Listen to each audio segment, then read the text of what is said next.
Welcome to Kevin Deal Photography, where I take you on my journey through photography. Today's episode is going to be a little different. I released a Sigma 200mm f2 review back in late December, but I didn't feel like I shot enough sports on it. I didn't feel like one of the models was up to par, so I'm re-releasing this review. I'm adding some new content to it. I'm doing some more in-depth tests on it, so stick around. If you've seen this before, there may be some new content. If it's your first time here, well, this is a very long, comprehensive review. It's going to be over 30 minutes long, so don't be shy. Use the chapters.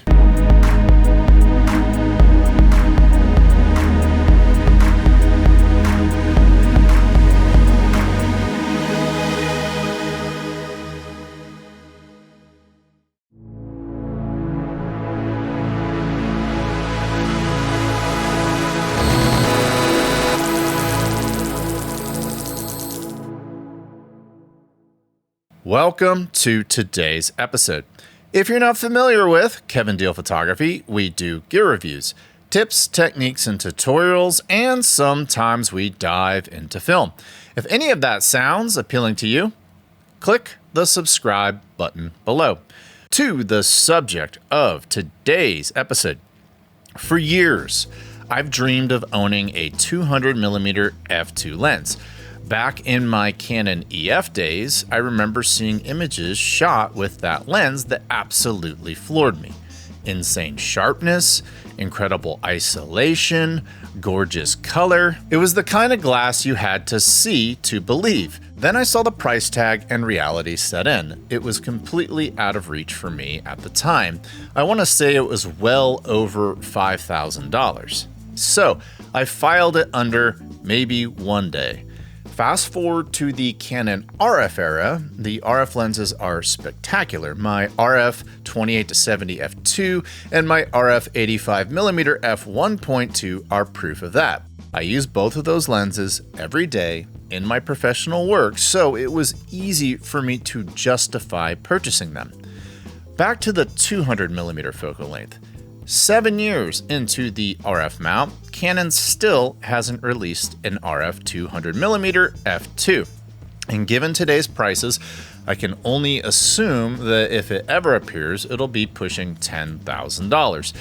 Even in the best case scenario, if it comes in somewhere around $5,000, that's still a huge investment.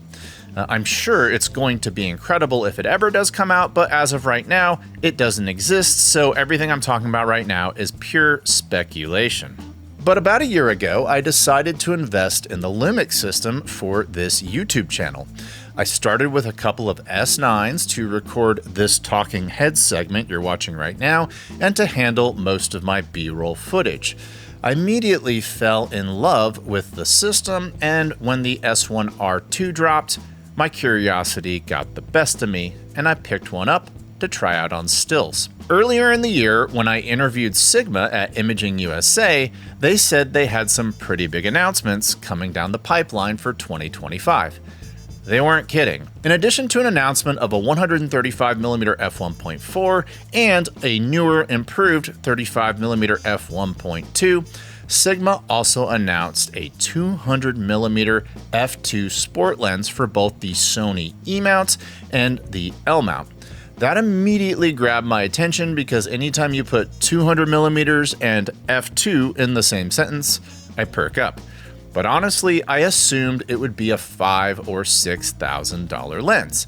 Then I saw the price, $3,299.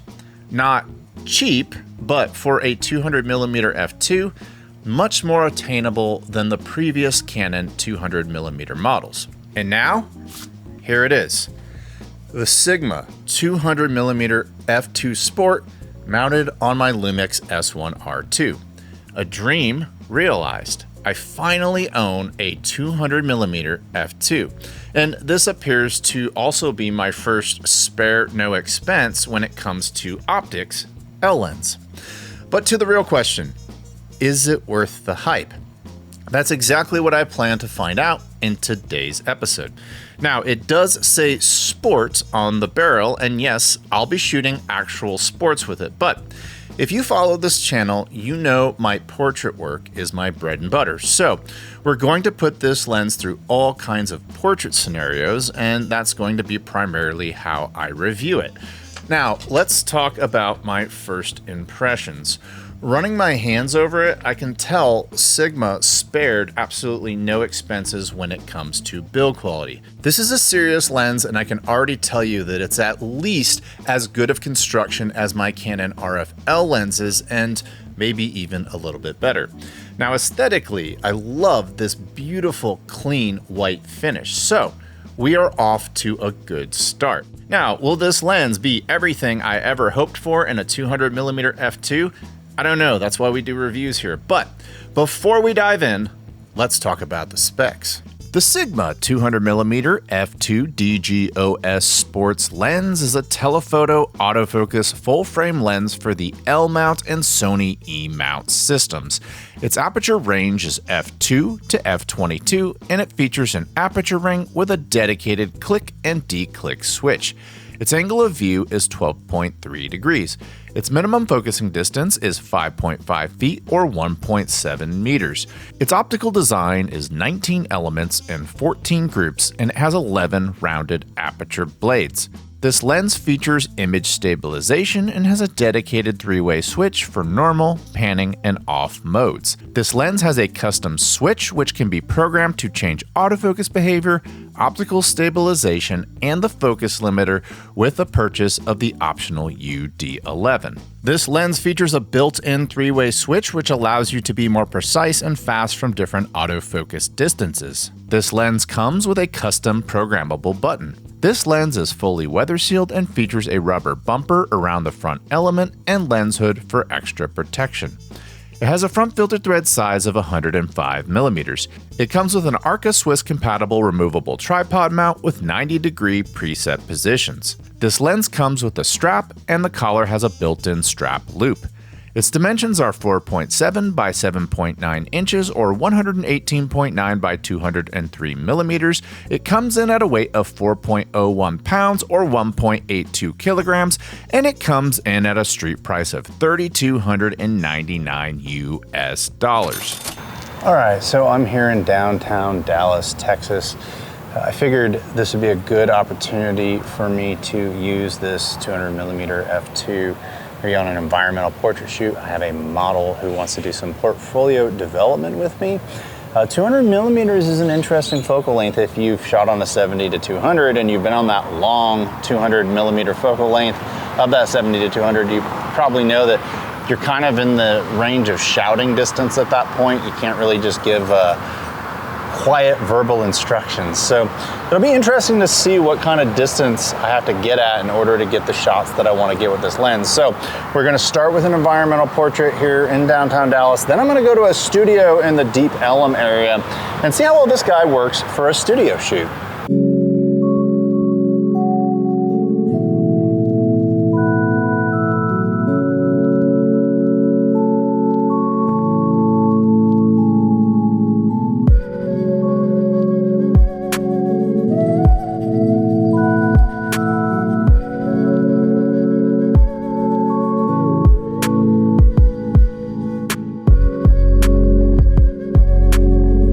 There's no better way to break in a 200mm f2 than environmental portraits. And the thing that immediately stands out to me is how far back you have to go in order to get your subject in the frame. It was definitely changing the way that I approached all my shots. You can see me continually back up, but when you nail with it, the results are impressive.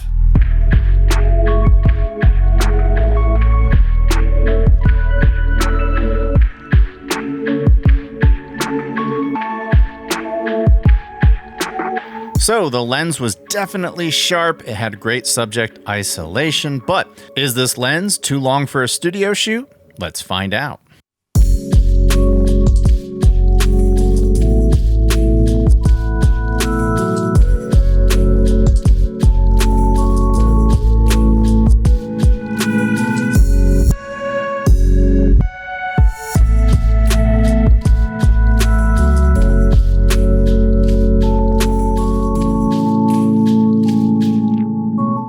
So lucky for me, the studio had a lot of depth to it. I was able to get these shots at 200 millimeters, but you may be better off with a 70 to 200. Truth be told, in these types of scenarios, I will tell you this lens is incredibly sharp. I actually had to use some grain to soften things up and make them look a little bit more editorial. But the sharpness of this lens is intriguing, so I'm gonna put it up against the sharpest lens I have in my entire arsenal, the Canon RF 85mm 1.2.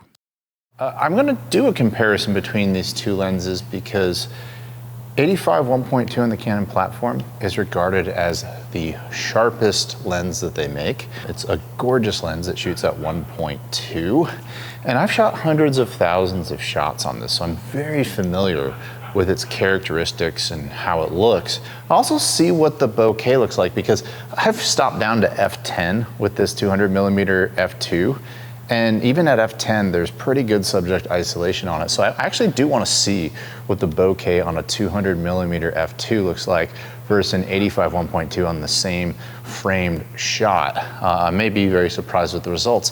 I want to see if Sigma is actually pushing the envelope with this 200mm f2. How does it compare? And so let's look at the results. We'll shoot the indoor headshots. Then we'll go outside and see how well these lenses compare head to head in an environmental portrait situation.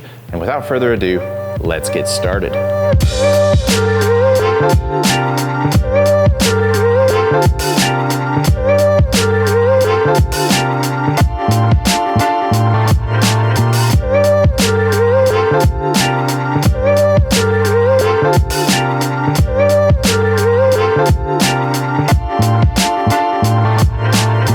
No, I did not plant that model to give me a hug to make me look popular in the city of Austin. It was just coincidence, but that's not why I was there. I was there to shoot this 200mm, and as you can see from these shots, it looks pretty awesome.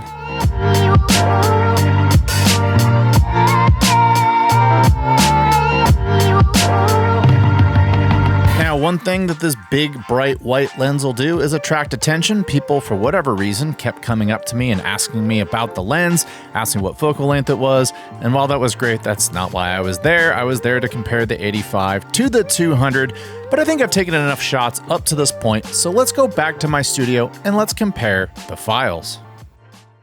So I'm going to compare files taken on the 85 1.2 from Canon on my R5 Mark II to the 200mm f2 from Sigma on my Lumix S1R II. Now you might be thinking, why are you doing that? Why does this matter? Well, I've taken a lot of shots on the 85 1.2, hundreds of thousands as a matter of fact, so I'm pretty aware of its characteristics. It's also one of the sharpest lenses that Canon makes, if not the sharpest. And so I want to see if this 200 f2 is in that upper echelon because those are some of the sharpest lenses on the market, period. So I had a model hire me to do some headshots for her portfolio. I tend to shoot Canon because the colors are more realistic. I tend to shoot Lumix more when I'm taking liberties, but I did these both in RAW and I tried to match them up as close as I could, but there's going to be some slight shifts in white balance and stuff like that. So as I zoom in, you can see right here, we are sitting at 100%. And both of those are incredibly sharp. Now, my first impression is I may give a slight edge to the Canon, which is up high, and it's close though. It really is close when zoomed in. When zoomed out, I really can't tell the difference. I mean, I can tell the difference in perspective that this was shot with a 200mm and this was shot with an 85mm. This, of course, is in a controlled vacuum environment, but looking at these, I would say that the Sigma is doing incredibly well against the Canon. Now, let's just take a look at this right here. Look at this perspective. You definitely get more of the scene when you are shooting with the 85 1.2. So if you want to see more of your scene, this is a really great lesson in compression. You can see how much closer this car is on the left versus that same car on the right. It's really tiny. So if you want to bring your background closer, that is one advantage of the f2 200mm. And as far as subject isolation, I would say the bokeh kind of looks the same. F2 on a 200 versus the 1.2 85. I would say that the amount of isolation or blurriness is roughly the same. So here's another example. You can see that you have about the same subject isolation with both lenses. 1.2 versus f2, 85 versus, of course, 200 millimeter. Now, when we zoom in, once again, at 100%, I would say they're both pretty close in terms of sharpness. Once again, we're splitting hairs here. Let's do one more with the 85 versus the 200 f2. Another example of compression. I mean, look at this window pane right here versus the same window pane on the 85.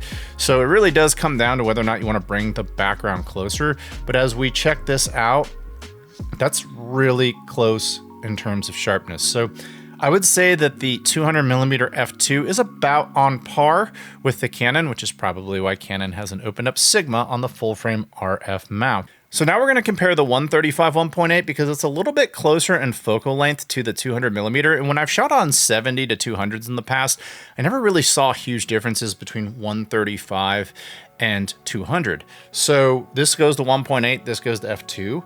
Let's see how big of a difference that actually makes. So I've got the 135 on the right, and I've got the 200 millimeter on the left. We're just going to look at bokeh here and compression because I actually missed focus. You can see on the left, her eyes are a little bit out of focus. It looks like I got the back eye, but not the front eye. Definitely super razor sharp on the 135 from Canon. But when you look at the bokeh on the right and the bokeh on the left, they're pretty similar. I might even say that the 200 mil has a little more liquidation, but it's close. And you can of course see that the rock looks a little closer. It's a little more compressed than the rock on the right, but in general, they're in the same ballpark. So pretty close. Something to consider because Sigma did just come out with a 135 1.4, and I now have to go get that and match it up versus this 200 f2 because the 135 1.4 may actually be the perfect happy medium lens between the 85 and the 200.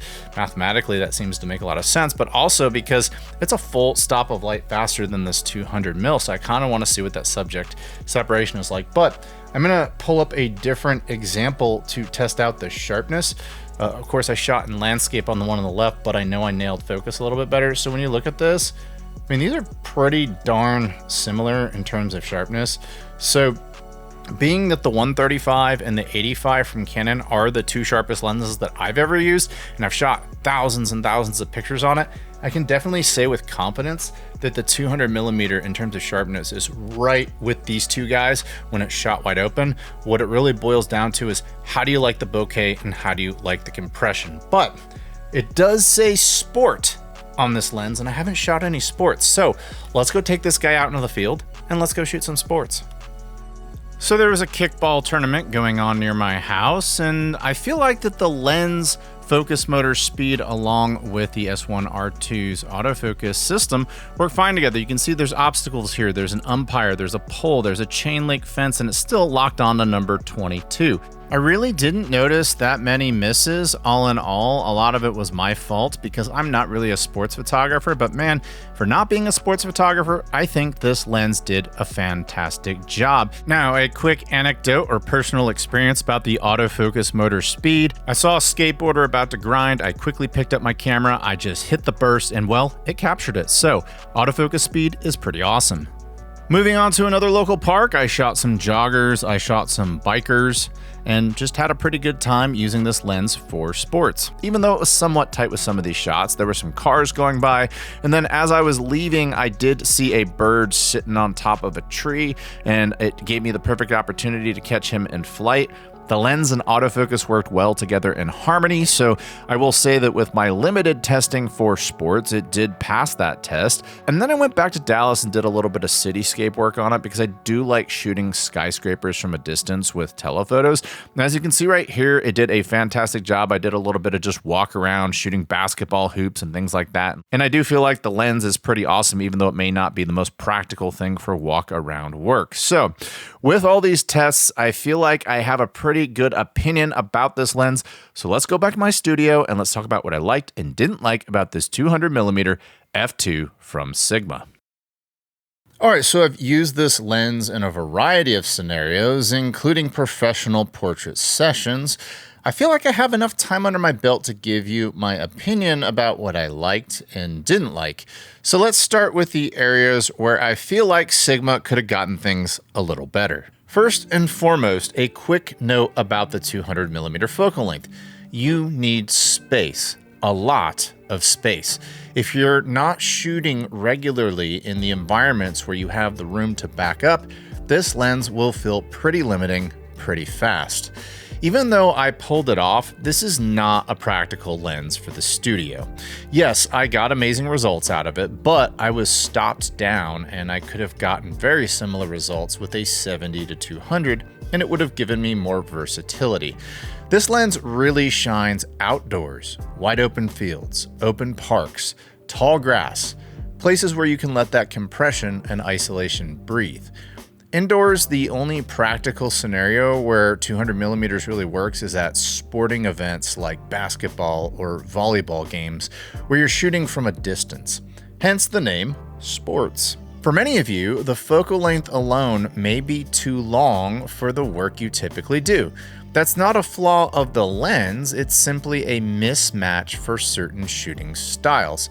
If while watching this review, you realize that 200mm doesn't fit the kind of environments you shoot in, then the focal length itself becomes a con. In which case, I openly wonder while I'm talking about this lens if the newly released Sigma 135 f1.4 might be a more practical alternative, as my test versus the Canon 135 demonstrated. The shots were a little different, but not significantly different, and the 135 from Sigma is f1.4, which is a stop faster. It's $1,400 cheaper, and it's smaller and it's lighter. Speaking of lighter, this lens is anything but light, and one look at it should make that pretty obvious. At 4 pounds, it's not exactly something you want to carry around all day. If you're shooting sports, this is the kind of lens you'll want to pair with a good monopod. For portrait sessions, I usually just tough it out since they're typically only an hour long, but if you're sensitive to heavy lenses, the weight of this 200mm may just be a non-starter for you. Not only is it 4 pounds, but it sticks out quite a bit. I could see this being an issue if you have shorter arms. And as my photo shoots demonstrated, this lens draws attention, and sometimes you don't want attention when you're holding $7,000 in the hand. While I appreciate that Sigma includes a lens hood, I really wish it had a retractable window like the one that comes with the Canon RF 70-200 2.8. When I reviewed that lens, the hood window quickly became one of my favorite features because it let me adjust the front filters without having to remove the hood. On a lens costing over $3,000, I don't think it's unreasonable to expect that as a standard feature. Speaking of filters, this lens uses a massive 105mm front filter thread. If you rely on front filters, just know that 105mm options are less common and usually much more expensive. You may have a harder time finding what you need, and when you do, expect to pay a premium. Additionally, you'll likely always want to roll with the lens hood on for protection because 105mm is large enough to be vulnerable. If you decide to shoot without the lens hood, I can see this large front element getting easily bumped and easily scratched. Some sort of a protective filter on the front is a must, especially if you decide to roll without the hood. This lens only comes with a box and this velvety cover to protect it. That no doubt helps explain the lower price when compared to other 200mm f2 lenses, many of which ship with dedicated hard cases. To be clear, I don't necessarily need a hard case for this lens, but the pouch that covers the barrel kinda sucks, and I feel like Sigma missed a huge opportunity to better protect this lens. I don't think a padded case would have broken the bank on a $3,000 plus lens, and I actually own the much cheaper Sigma 70mm 2.8 macro, and it comes with this nice nylon carrying bag. Why would you include a padded case for a lens that's 1/5 the price of this premium flagship lens? It makes no sense, and I mentioned the 105mm front element being vulnerable. I have to disclose that when I transported this lens with the hood turned around backwards, there were multiple times where I pulled the lens out of the provided cheap pouch and the front lens cap was loose and just moving about. All the more reason to put some sort of a protective filter on the front of this lens.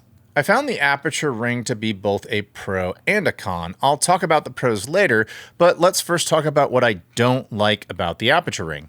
It's really easy to bump, and it's so sensitive that I usually just toss it in A mode and then use my control dials to control the aperture ring. I only found myself using the aperture ring when I shot in video, and I openly wonder how many of you watching this review are actually considering this lens for video work.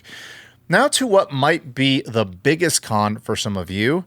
This lens is not compatible with teleconverters. For many shooters, that could be a deal breaker, especially on a lens that costs over $3,000. If I were buying this lens to shoot sporting events and I just couldn't get close enough, my only choice is to crop or carry a bigger lens with more reach, neither of which are ideal. For me, it's not an issue because I shoot portraits and 200 millimeters is the absolute longest focal length I actually need.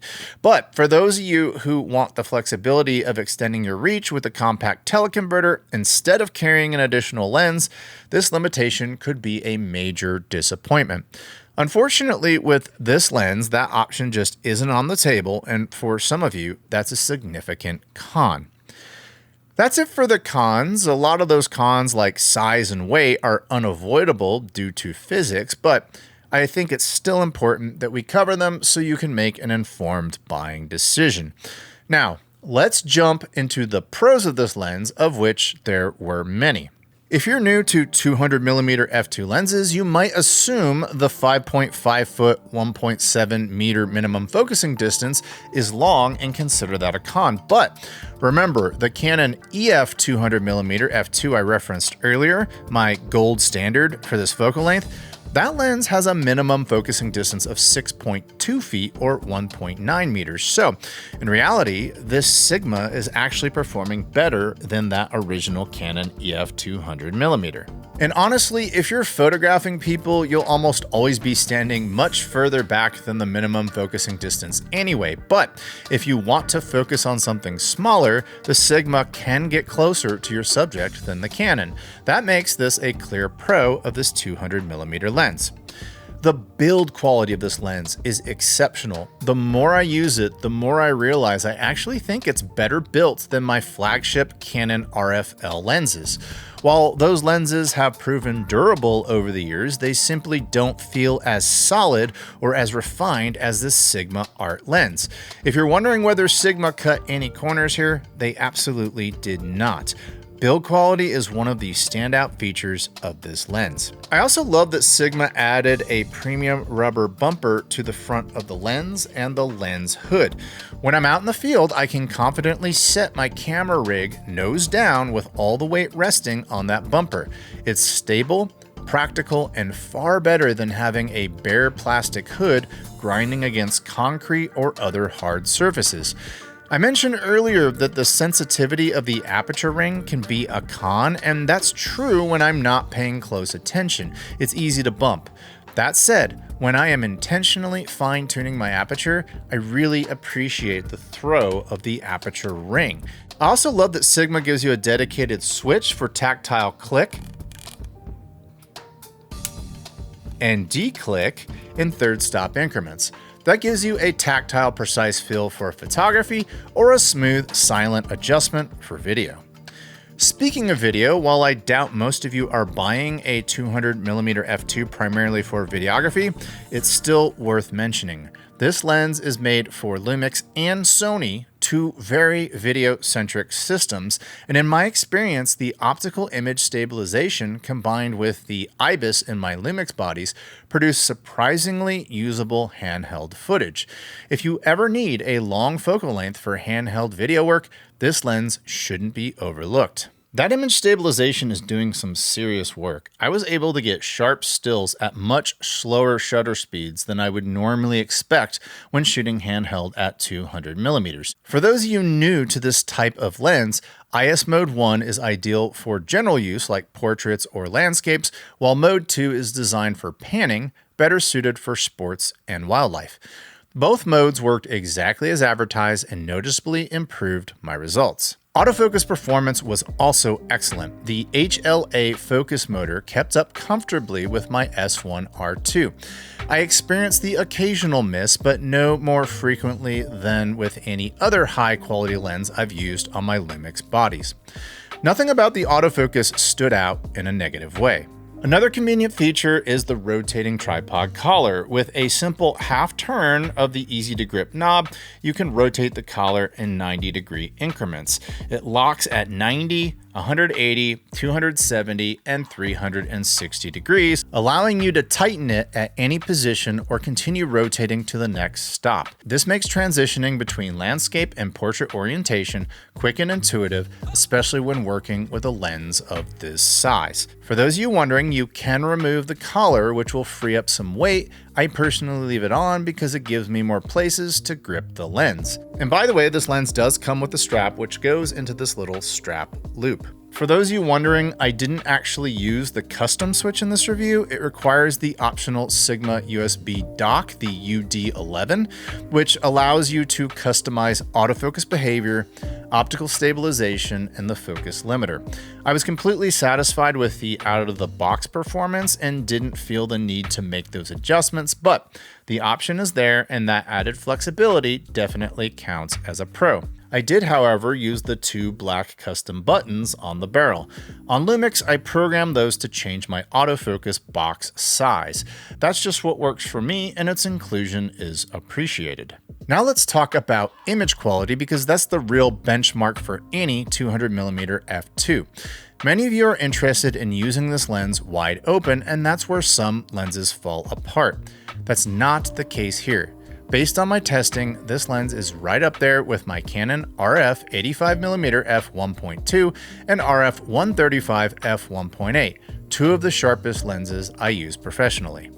Color reproduction is beautiful, contrast is strong, and flare control is respectable when shooting into the sun with minimal contrast loss. If you're new to the 200mm focal length, I personally like to shoot it through out-of-focus foreground elements. I believe that's where lenses like this and a 135mm shine the most. And no surprise, it performed in those types of scenarios admirably. 200mm f2 lenses are known for their ability to produce a dreamy, sometimes painterly look, and this Sigma absolutely delivers on that expectation. Which brings me to my last point, value. I set a very high bar for this lens, and I've seen some reviewers list price as a con. I simply don't agree. Canon's older EF 200mm f2 lenses were pushing $7,000 and were designed for much lower resolution sensors. This Sigma exists in 2025, it resolves beautifully on 40+ megapixel bodies, and arrives in a world where everything costs more. At $3,300, this lens is nothing short of remarkable for what it offers. Now, do you need this lens? Probably not. This is very much a specialist lens. It's for photographers chasing that bold, jaw-dropping look at 200mm wide open. I definitely fall into that category. However, my own comparisons between this lens and my Canon 135 f1.8 have made me seriously consider whether some of you might be better served with the newer Sigma 135 f1.4 instead. It delivers similar compression, comes in at a significantly lower price point, and obviously it lets in twice as much light. So, if you are interested in picking this guy up, I will leave a link in the description below. You definitely need to have your dollars put aside for this guy, because it is definitely going to cost you quite a few. But that does it for today's episode. What did you think of my review of this 200mm f2? Do you own one yourself? Tell me about your experiences in the comments below. Did you go with the 135 1.4 instead? Tell me about that in the comments below. And if you're a fan of this channel, I humbly ask you to click the subscribe button below. And until next time, I'll talk to you soon. Bye.